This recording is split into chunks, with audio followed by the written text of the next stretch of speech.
నమస్తే, welcome to వలయం TV.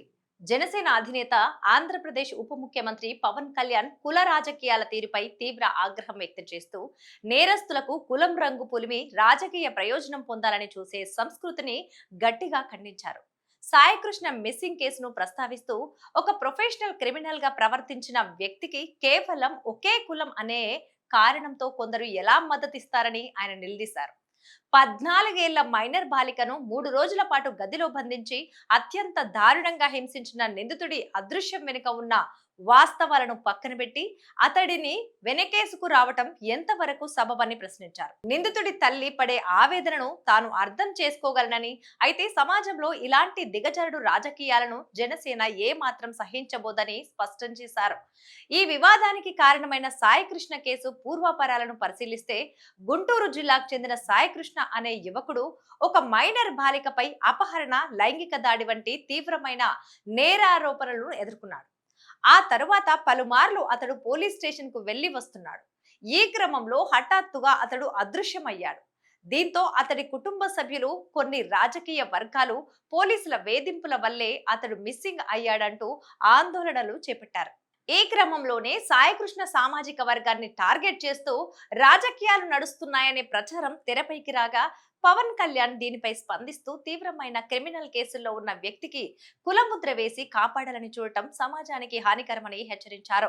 వ్యవస్థను బ్రేక్ చేయాలనే సంకల్పంతో తాను ముందుకు వెళ్తున్నందువల్లే కొందరికి తనపై అంత కోపమని పవన్ కళ్యాణ్ విశ్లేషించారు.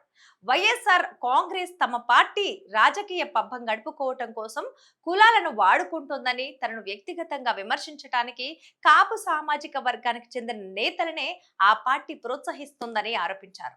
అతను దూషించే వారిలో ఎక్కువ మంది కాపు నేతలే ఉన్నారని, వారి భుజాలపై తుపాకీ పెట్టి ఇతరులు తూటాలు పేలుస్తున్నారని మండిపడ్డారు. తాను ఎన్నడూ కులం కార్డుతో రాజకీయం చేయలేదని, దేశమే తన కులమని పేర్కొన్న ఆయన కులం అనేది కేవలం ఇంటి గడప వరకే పరిమితం కావాలని, గడప దాటిన తర్వాత మానవత్వం, దేశం మాత్రమే గుర్తుండాలని ఉద్ఘాటించారు.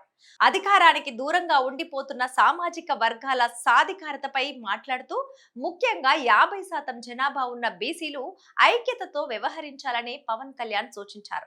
బీసీ సామాజిక వర్గాలు తమలో తాము ఐక్యంగా లేకపోవటం వల్లే ఇతరులను పదవులు అడుక్కునే పరిస్థితి వస్తోందని, ఓట్ల విషయానికి వచ్చేసరికి విడిపోయి సాంప్రదాయ పార్టీలకు దాసోహం అవుతున్నారని ఆవేదన వ్యక్తం చేశారు. బీసీలంతా ఒక్కతాటిపైకి వస్తే 10 మందికి పదవులు ఇచ్చే స్థాయికి ఎదుగుతారని, అప్పుడు వైసీపీ లాంటి పార్టీల అవసరమే ఉండదని స్పష్టం చేశారు. నిజమైన నాయకుడు అనేవాడు తన కులాన్ని మాత్రమే కాకుండా అన్ని కులాలను కలుపుకొని వెళ్ళినప్పుడే సమాజంలో నిజమైన మార్పు సాధ్యమవుతుందని కాంశీరామ్ బహుజన ఉద్యమ ప్రస్థానాన్ని గుర్తు చేస్తూ వివరించారు. పార్టీ సంస్థాగత నిర్మాణంపై దృష్టి పెడుతూ 10 ఏళ్లుగా ఎలాంటి గుర్తింపు ఆశించకుండా నిస్వార్థంగా పనిచేస్తున్న నిజమైన కార్యకర్తలను గుర్తించడానికే జనసేన పార్టీ సారథుల సమాచార సేకరణ కమిటీని ఏర్పాటు చేసినట్లు పవన్ కళ్యాణ్ తెలిపారు. గతంలో బాధ్యతలు తీసుకున్న కొందరు నేతలు క్షేత్రస్థాయిలోని కష్టపడే కార్యకర్తలను గుర్తించటంలో విఫలమయ్యారని, అందుకే ఈసారి 700 మంది సభ్యుల కమిటీలో 600 మంది కార్యకర్తలకే అవకాశం కల్పిస్తామని చెప్పారు. ఇది నాయకులను ఎంపిక చేసుకునేందుకు కాదని, కేవలం పారదర్శకంగా గ్రౌండ్ లెవెల్ సమాచారాన్ని సేకరించేందుకు మాత్రమేనని వివరించారు.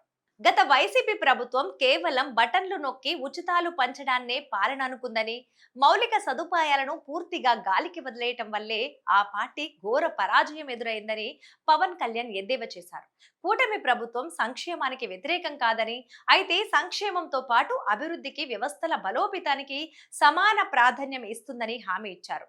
తమను తిట్టడం మానేస్తే తాము పార్టీ నిర్మాణ పనుల్లో ఉంటామని, ఒకవేళ తిడతామన్నా తమకేం నష్టం లేదని, ఎలాగైనా జనసేన మరింత బలం పుంజుకోవటం ఖాయమని వైసీపీ నేతలకు ఛాలెంజ్ విసిరారు పవన్ కళ్యాణ్. ఇవి ఇవాల్టి అప్డేట్స్. మరిన్ని అప్డేట్స్ కోసం వలయం టీవీని సబ్స్క్రైబ్ చేసుకోండి.